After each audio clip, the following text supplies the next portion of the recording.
The light of the torch, a beacon throughout darkest dungeon. The iconic torch is as integral to the game as the light that radiates from it. As anyone who has played the darkest dungeon will tell you, there is power in the light. It shows us our path. It promises us safety from the monsters of the darkness, and it gives us the strength to press on. It should come as no surprise that something with this power would be worshipped by the people, and thus, the Church of the Flame was formed. While this group and its factions are an interesting topic of discussion, we have to limit our focus to just one portion of it for now. The Order of St. Martha's, a convent of chaste warrior nuns tasked with tending to the flame. Those who can channel the power of the flame to smite the wicked and heal the wounded are called Vestals, and the one we meet is named Junia. Junia's life has been one of hardship. It's implied that she was forced into the convent, either taken from her parents or given up by them, to join at a very young age. These young girls are trained in combat as young as 8 years old.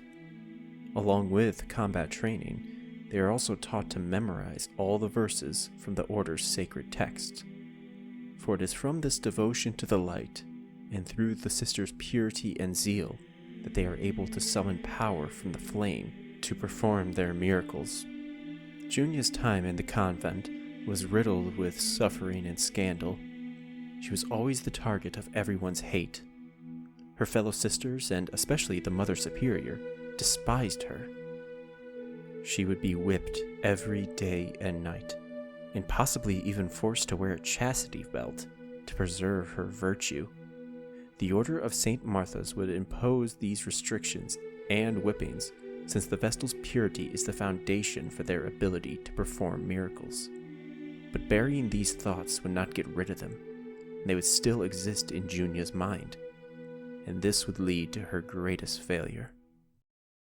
As stated, the Vestal's duty is to keep the eternal flame lit. Junia brought firewood to kindle the flame, but she was distracted by a couple in the gardens.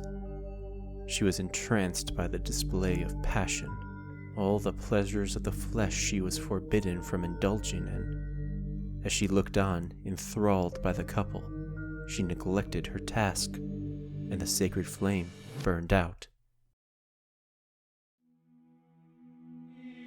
I should say that there is a lot of unknowns about this event.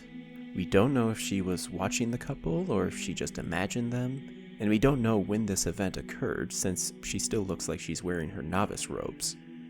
What is known is that her neglect allowed the sacred flame to burn out. The significance of this is something I'll have to make for another video, since it's a very deep topic.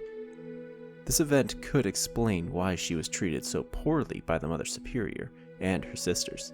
Failure to keep the fire burning would often result in whippings and beatings. At some point, she would leave the convent to spread the teachings of St. Martha's. Armed with her mace, her holy book, her robes, and blessed plate mail, she would make her way to the hamlet. The why of it is still unknown, but we can theorize. Since she's already there by the time Reynald and Dismas arrive, it's possible that she was sent to the abbey to support the town, or she was just sent to the abbey so that way she could not cause any more problems. She may have chosen to come to the town for personal reasons as well. She could be seeking reformation for her mistakes by fighting back the darkness. Junia and her sisters from St. Martha's are pious warriors, following strict rules set down by their religious code. But as an antithesis to their lifestyle is a warrior who not only rejects the gods, but spits on the teachings of the flame. This warrior follows her own path, a path of barbarism, battle, and blood.